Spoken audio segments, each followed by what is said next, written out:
Et c'est l'heure du journal des médias de Julien Pichenet. Et alors, qui a été le plus fort hier soir? Est-ce que c'est Top Gun, Stéphane Bern ou Koh-Lanta? On commence avec les audiences. C'est Tom Cruise et Top Gun Maverick. Et oui, M6 a fini en tête des audiences hier soir avec la première diffusion en clair de ce film sorti en 2021. Ça avait été un carton en salle. Il y avait près de 20% du public devant M6 hier soir. 3 700 000 téléspectateurs. Koh-Lanta et TF1 sont juste derrière avec 3 200 000 fidèles. Bon score aussi pour Stéphane Bern et Laurent Deutsch qui nous présentaient ce pari fou qui a failli exister sur France 2. Près de 2 millions de personnes les ont suivis. Et puis on le recevait hier. Guy Lagache et C'est pour demain sur TMC a fait un score de 509 000 téléspectateurs. Thomas. Europe 1, le journal des médias. Et puis on commence ce journal avec le célèbre jeu estival Fort Boyard qui va procéder à quelques ajustements. Il y aura cet été du changement concernant Passe-Partout et Passe-Muraille qui sont, comme tout le monde le sait, de petite taille. L'association des personnes de petite taille trouvait bien dommage que ces personnages emblématiques de Fort Boyard soient réduits au silence depuis près de 30 ans. Elle parlait même d'une image dégradante. Eh bien, après un long combat, l'association aurait enfin réussi à se faire entendre par France Télévisions en passant par l'Arcom. France Télévisions aurait demandé à ALP, qui produit le divertissement, une évolution de leur rôle et de leur posture. Nous avons contacté les équipes d'ALP qui nous ont indiqué qu'il n'était pas question pour elles de se séparer de Passe-Partout et de Passe-Muraille et qui a confirmé qu'il y aurait effectivement une évolution cet été. Ils vont parler, on va enfin entendre le son de leur voix.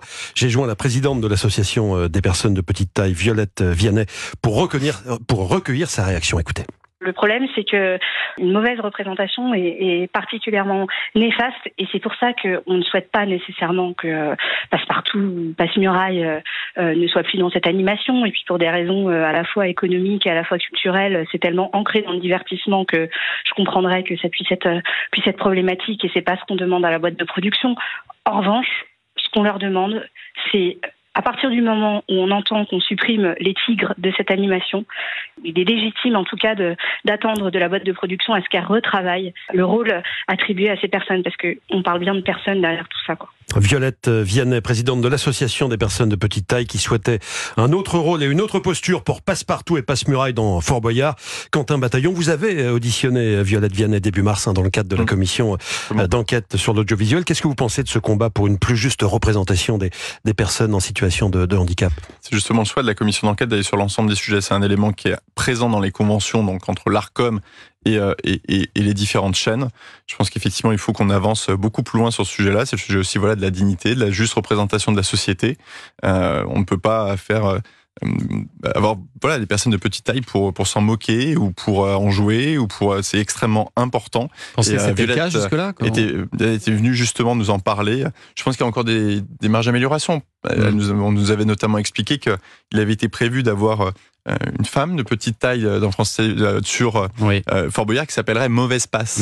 Vous vous rendez compte? Là, on est arrivé à un niveau extrêmement grave. Et donc, effectivement, pour nous, c'était important de recevoir ces associations pour comprendre leur regard sur les programmes actuellement et comment on peut les améliorer.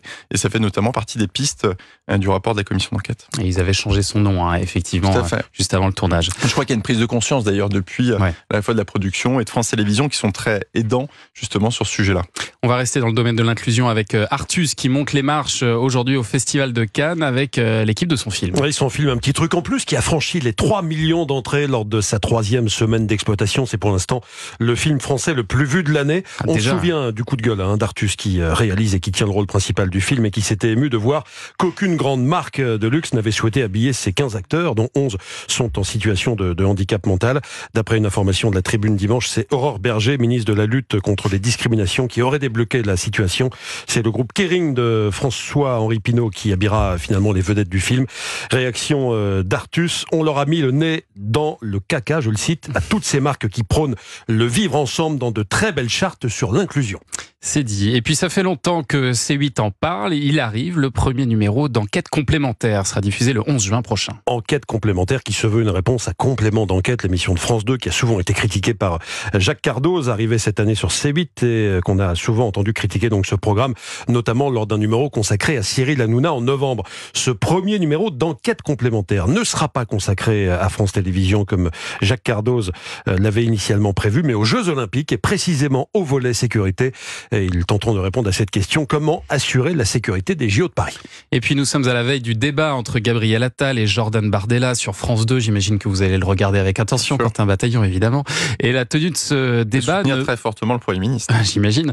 Et la tenue de ce débat, en tout cas, plaît pas beaucoup à la gauche. Oui, le premier secrétaire du PS, Olivier Faure, a envoyé un courrier à l'Arcom, le régulateur de l'audiovisuel. Il y voit un problème démocratique fondamental.